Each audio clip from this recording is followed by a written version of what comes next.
ईद उल अजहा यानी बकरा ईद।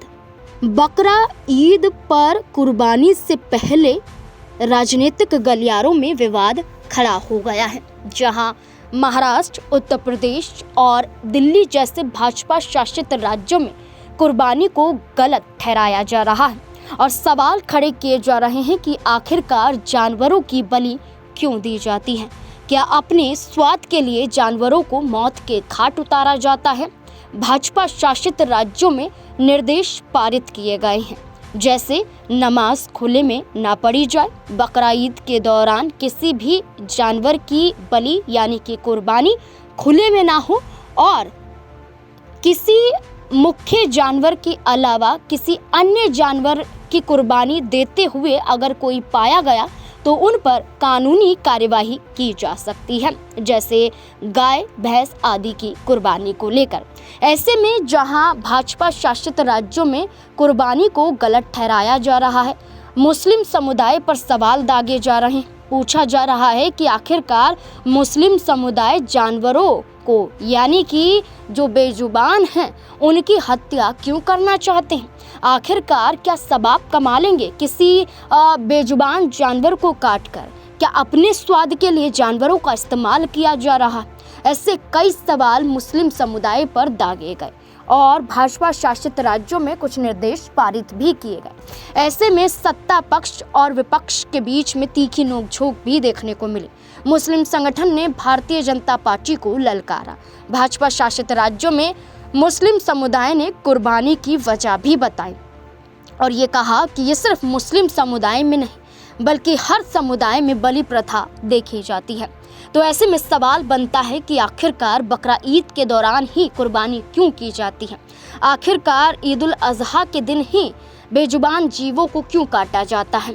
आखिरकार कुर्बानी का क्या उद्देश्य है, क्या महत्व है? आखिरकार इसके पीछे का बड़ा कारण क्या है? तो आइए जानते हैं, जिसमें सब कुछ जानकारी यहाँ पर आपके साथ साझा की जा रही है।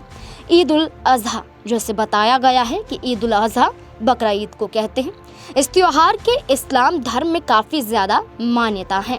ऐसा कहा जाता है कि इस्लाम धर्म के सबसे महत्वपूर्ण त्योहारों में से एक है बकरा ईद। ये त्योहार हज़रत इब्राहिम की सुन्नत यानी परंपरा को याद करने और अल्लाह के प्रति समर्पण के साथ ही बलिदान की भावना को दर्शाने के लिए मनाया जाता है। कुर्बानी, जिसे बलिदान भी कहा जाता है, इस त्योहार का एक बेहद अहम हिस्सा है। इसके पीछे धार्मिक, आध्यात्मिक और सामाजिक महत्व छिपा है। आइए इस त्योहार से जुड़े महत्व तथ्यों को विस्तार से समझते हैं। पहला, कुर्बानी का ऐतिहासिक और धार्मिक आधार। कुर्बानी की परंपरा हज़रत इब्राहिम की उस घटना से जुड़ी है जो कुरान और बाइबल दोनों में लिखी है। कुरान के अनुसार अल्लाह ने हज़रत इब्राहिम के समर्पण और आज्ञाकारिता की परीक्षा देने के लिए उन्हें सपने में आकर उन्हें अपने सबसे प्यारे बेटे हज़रत इस्माइल की कुर्बानी देने का आदेश दिया। हज़रत इब्राहिम ने बिना किसी हिचक के अल्लाह की आज्ञा का पालन करने का फैसला लिया और अपने बेटे इस्माइल को इसकी जानकारी दी और हज़रत इस्माइल ने भी पूरी तरह से समर्पण के साथ इस आदेश को स्वीकार किया। जब हज़रत इब्राहिम ने अपने बेटे की कुर्बानी देने की तैयारी की तो अल्लाह ने उनकी निष्ठा और समर्पण को देखकर उनकी जगह दुम्बा भेज दिया और हज़रत इस्माइल की जान बच गई।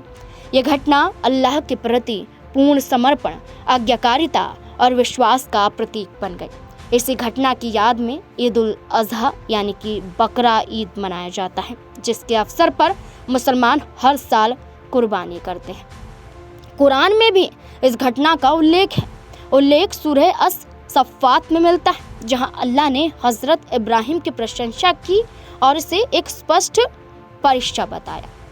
अब कुर्बानी के उद्देश्य के बारे में चर्चा करते हैं। कुर्बानी का मूल उद्देश्य केवल जानवर की बलि देना नहीं बल्कि इसके पीछे भी कई गहरे आध्यात्मिक और सामाजिक उद्देश्य हैं, जैसे कुर्बानी अल्लाह के प्रति पूर्ण समर्पण और आज्ञाकारिता का प्रतीक है। यह मुसलमानों को सिखाता है कि अल्लाह की इच्छा के सामने हर चीज़ को त्यागने के लिए तैयार रहना चाहिए, चाहे वे कितनी भी कीमती क्यों ना हो। ये एक अनुस्मारक है कि सच्चा विश्वास अल्लाह के आदेशों का बिना शर्त पालन करने में निहित है। वहीं कुर्बानी के माध्यम से मुसलमान अपनी इच्छाओं, लालच और स्वार्थ को नियंत्रित करने का संदेश देते हैं। कुर्बानी के नियम और शर्तों के बारे में चर्चा करें तो वो भी नजर आता है। इसमें पशुओं को लेकर भी चयन होता है। कुर्बानी के लिए केवल हलाल पशु जैसे भेड़, बकरी, भैंस, ऊंट आदि का चयन किया जाता है। पशु स्वस्थ और बिना किसी दोष के होना चाहिए। कुर्बानी ईद उल अजहा की नमाज के बाद से 10, 11 और 12 जिलहिज्जा इस्लामी कैलेंडर के 12वें महीने के सूर्यास्त तक की जा सकती है। कुर्बानी का मांस 3 हिस्सों में बांटा जाता है। एक हिस्सा गरीबों और ज़रूरतमंदों के लिए, एक हिस्सा रिश्तेदारों और दोस्तों के लिए, एक हिस्सा अपने परिवार के लिए। कुर्बानी केवल अल्लाह की खुशी के लिए की जानी चाहिए, ना कि दिखावे या सामाजिक दबाव के लिए। कुर्बानी केवल उन मुसलमानों के लिए अनिवार्य है जो आर्थिक रूप से सक्षम हैं और जिनके पास निसाब यानी कि एक निश्चित मात्रा में धन है। कुर्बानी न केवल एक धार्मिक कृत्य है बल्कि इसमें सामाजिक और आध्यात्मिक आयाम भी है। गरीबों की मदद करना जैसे कुर्बानी का मांस ज़रूरतमंदों में बांटने से सामाजिक समानता और भाईचारे की भावना को बढ़ावा मिलता है। यह गरीबों को पौष्टिक भोजन प्रदान करने का एक तरीका है। कुर्बानी ये सिखाता है कि सच्ची खुशी दूसरों के साथ बांटने और त्याग करने में है। ये मुसलमानों को स्वार्थ और लालच से दूर रखने की प्रेरणा देता है। कुर्बानी के माध्यम से मुसलमान अल्लाह के और करीब आते हैं, क्योंकि ये एक इबादत है जो अल्लाह की आज्ञा का पालन करने का प्रतीक है। ईद उल अजहा और कुर्बानी विश्व भर के मुसलमानों को एक साथ लाती है, जो इस अवसर पर एक ही समय में इस समय रस्म को अदा करते हैं। आज के समय में कुर्बानी को लेकर कुछ लोग पर्यावरणीय और नैतिक सवाल उठाते हैं। हालांकि इस्लाम में कुर्बानी को एक पवित्र कार्य माना जाता है और इसे कुछ शर्तों के साथ किया जाता है। पशु को बिना किसी दर्द के शरीयत के नियम के अनुसार ज़बह किया जाता है। मांस का उपयोग बर्बाद नहीं किया जाता है बल्कि इसे ज़रूरतमंदों तक पहुंचाया जाता है। कई मुस्लिम देशों और संगठनों में कुर्बानी को संगठित तरीके से किया जाता है ताकि ये सुनिश्चित हो कि मांस उन लोगों तक पहुंचे जिन्हें इसकी सबसे ज़्यादा ज़रूरत है। सूरह अल अज़हा में कहा गया है, ना तो उनका मांस अल्लाह तक पहुंचता है और ना उनका खून, बल्कि अल्लाह तक तुम्हारा तकवा यानी अल्लाह का डर और पवित्रता पहुंचती है। पैगंबर मोहम्मद ने कहा कि जो व्यक्ति अपनी सामर्थ्य के बावजूद कुर्बानी ना करे वे हमारी ईदगाह के पास ना आए। ऐसे में कई सवाल यहाँ पर खड़े होते हैं, लेकिन इसका निष्कर्ष यही निकलता है कि कुर्बानी एक आधार पर की जाती है, अपने स्वाद के अनुसार या अपने फायदे के लिए नहीं।